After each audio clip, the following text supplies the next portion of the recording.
Types of reading comprehension.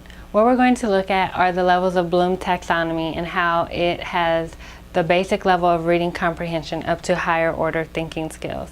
And then we're going to look at the relationship of question and answer relationships. That's where students are able to understand how they're going to find the answer. So are they going to use the book to find the answer? Do they need to use prior knowledge and the book, or can they determine the answer on their own?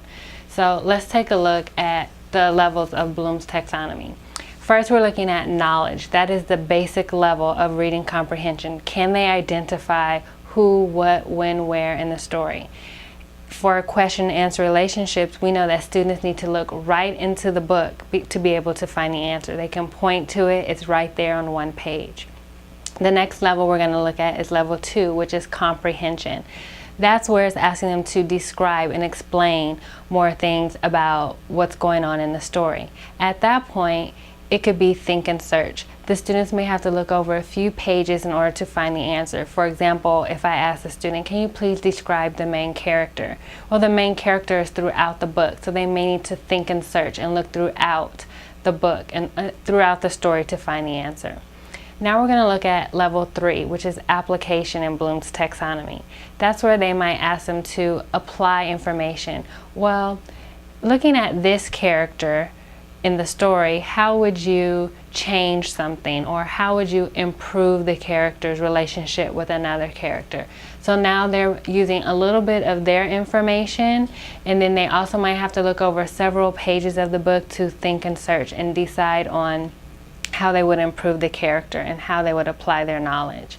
The next thing we're going to look at is analysis. Can we analyze on how the character is attacking the problem in the story? So at that point, we know our own prior knowledge, and then we're going to look at what's happening in the book. That is author and me. So the student is using their prior knowledge and the information in the book in order to find the answer. We go to an even higher level, which is synthesis. That's where they have to draw conclusions and infer information. So at that point, they're really using a lot of their prior knowledge. Well, this character is evil. I know what evil is because they talk about a previous experience, and then they start making connections at that point. So they're using their own prior knowledge, and they're using the information provided in the text by the author. The last level is evaluation. Are they able to understand fact and opinion? Are they able to understand that there is bias in the text? If they don't agree or do agree, are they able to back up their information through explicit quotes or explicit information that is found in the text? They need to know how to back themselves up by using information, not just because they like something or dislike something. Pretty much with the QAR strategy that is being used there is on their own. They may not need that particular book to answer the question. They're going to use a lot of their prior knowledge, and they might use outside factors to make that opinion. So those are the levels of Bloom's taxonomy. Those are the QAR strategies that can help students be able to find answers to reading comprehension assessments. And then we also have the question types in order to understand at which level are we asking our students to understand or comprehend the text. Now I'm going to go into detail about the different types of comprehension. First, there is literal comprehension, and that's where I was talking about. It's the lowest level, maybe just knowledge and comprehension. Students are able to identify and recall information and explicitly find it in the text that they're reading. Some of those things may be main ideas and details. Are they able to understand the sequence of the story? Are they able to understand the story elements or story grammar? For example, who are the characters? Describe the characters. What is the setting? And all those different types of factors. The next thing we're going to look at is inferential comprehension.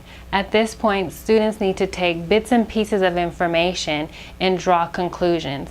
They need to make inferences. Therefore, they're bringing in their prior knowledge of what they know about a topic or what a character is going through and connect it, make some connections with the character to infer what do they think is going to happen, or infer what type of person this character can be characterized as.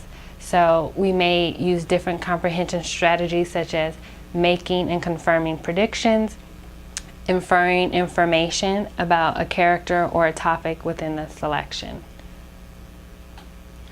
We're now going to look at evaluative comprehension. This is the highest order of comprehension and could be very complex if we don't teach the students how to dissect information.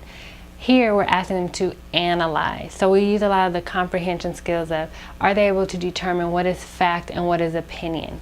Are they able to support their reasoning by analyzing the details that are being provided for them? And are those facts or are those opinions? Are they able to compare and contrast information? So it could be a narrative text and it also could be an expository text. So with this, it comes with a lot of knowledge. They have to have a lot of prior knowledge and experiences. We're exposing them through different types of text where they can compare and contrast. They can draw conclusions based on evidence, and they understand how to confirm predictions with support from their text. The next thing we want to look at is listening comprehension, where all these factors are being used: literal comprehension, inferential comprehension, and evaluative. But are they able to use those skills when they're just listening to a story, when they're doing a read aloud? Is the teacher providing prompts for the students? Okay, boys and girls, how can you infer about the character? And they can orally be able to explain it. They don't need to visually see the written text in order to make those conclusions.